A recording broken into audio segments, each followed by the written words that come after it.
This presentation is about a business honor research project conducted by Qingmei Chen, an undergraduate student from NYU Shanghai. Her thesis advisor is Professor Stefan Fikluski from Stern Business School. The research idea came from the January 15th, the Chinese financial market introduced its first option, the ETF 50 option. Based on the Black-Scholes option pricing model, implied volatility is one of the model inputs, which represent people's expectation of the future stock movements. Theoretically, the movements of the implied volatility could be explained by people's emotions. When the stock market crashed in June 2015, the implied volatility went insanely high correspondingly.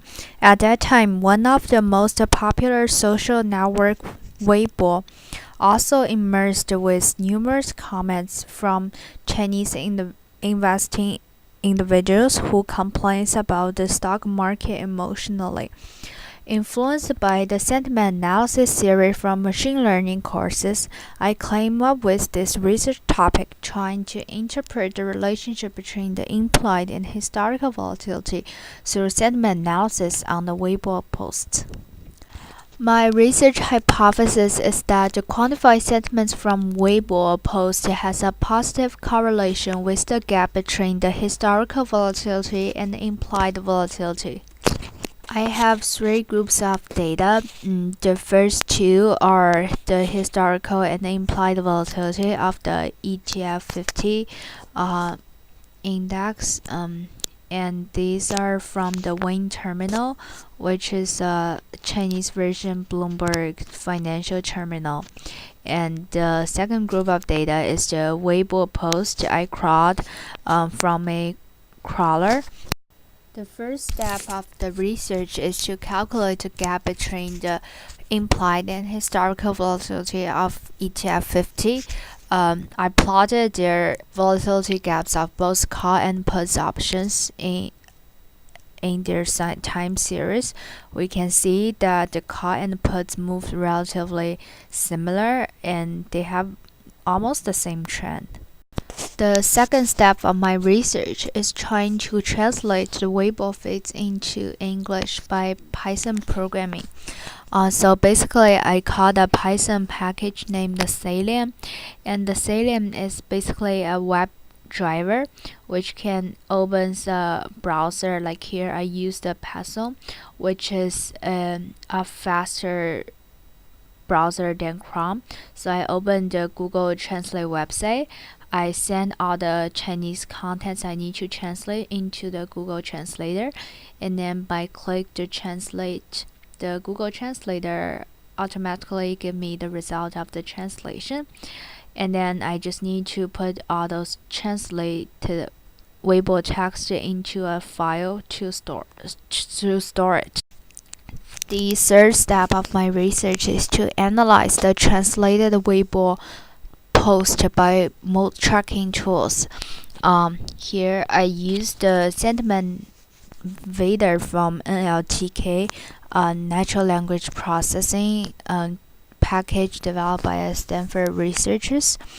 So basically, after I got all the translated text, I just called the sentiment intensity and analyzer, so it will give me back the polarity scores of each of the aggregated Weibo posts within a day, so that I store them into an Excel spreadsheet, and I just got the sentiment scores. And so basically, this time series plot demonstrates the time series trend of the positive, negative, and neutral segments of daily Weibo posts. We can see that most of the days the neutral score is the highest among the three, and the positive score is relatively higher than the negative sentiment score.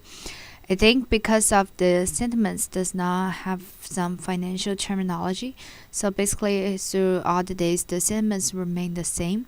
Only a few days there's some sentiments flips, but there's a little fluctuation like compared to the option volatility fluctuation. The last step of my research is to apply the Granger causality analysis.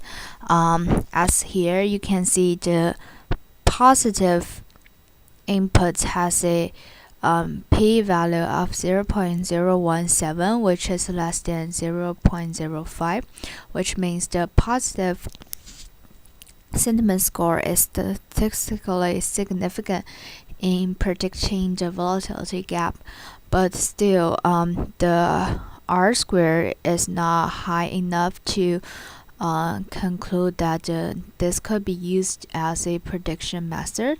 So I need to refine my empirical analysis, and also I think the problem lies in the sentiment dictionary contains within the sentiment beta analysis, because there's some financial terms which does not include in the sentiment dictionary, so that it may greatly affect the financial post predictions.